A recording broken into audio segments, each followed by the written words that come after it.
শুরু হবে 8 দিন পরে। তার আগে রথের কাঠামো তৈরি হচ্ছে, কাঠের তৈরি এই রথের কাঠামো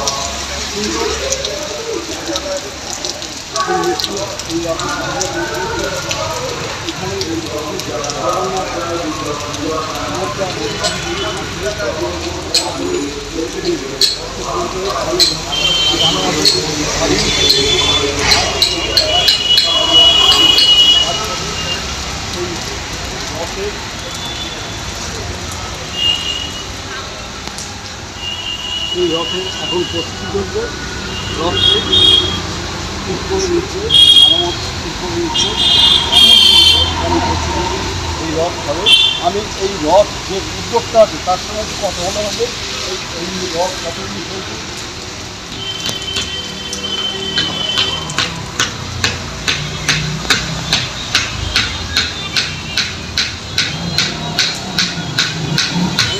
এই রথ যে ক্লাবের পরিচালনা যে রথ উৎসব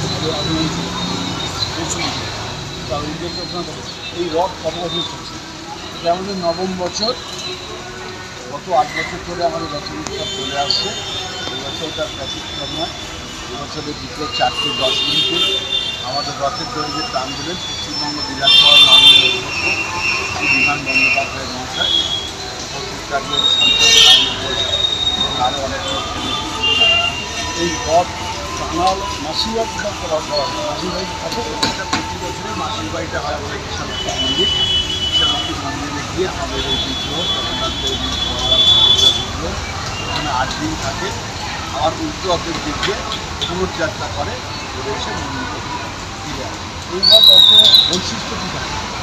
এবারে রথের বৈশিষ্ট্য আমাদের প্রত্যেক বছরে আমাদের বিশালক্ষী মন্দিরে যে 8 দিন থাকে, এবারে জগন্নাথ দেবের মনোরঞ্জনের জন্য সেখানে সান্ধ্যকালীন বিভিন্ন সঙ্গীত এবং কীর্তনের অনুষ্ঠানে আয়োজন করা হয়েছে। কারণ আমরা মনে করি জগন্নাথ দেব মাসির বাড়ি আসেন, যেরকম তাকে বিভিন্ন দিনে বিভিন্ন ধরনের খাবার খাওয়ানো হয়, 56 ভোগ দেওয়ার ব্যবস্থা রয়েছে আমাদের, ঠিক সেরকমভাবে জগন্নাথ দেবের সন্ধ্যেবেলাতে মনোরঞ্জনের জন্য বিভিন্ন সঙ্গীত কীর্তনের অনুষ্ঠানে আয়োজন করা হয়েছে। এটা এবারে বিশেষ স্পেশাল। এর সাথে প্রতি বছরই আমাদের রথযাত্রার ঠিক আগের মুহূর্তে খাজা এবং পোলাও ভোগ সমস্ত ভক্তদের উদ্দেশ্যে বিতরণ করা হয়।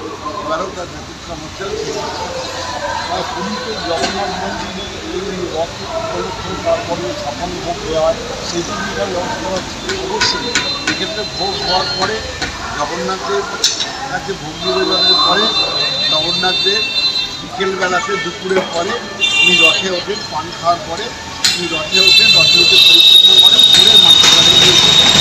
আপনার নাম? গৌতম কুমার দাস, পদ্মজী উৎসবের সভাপতি।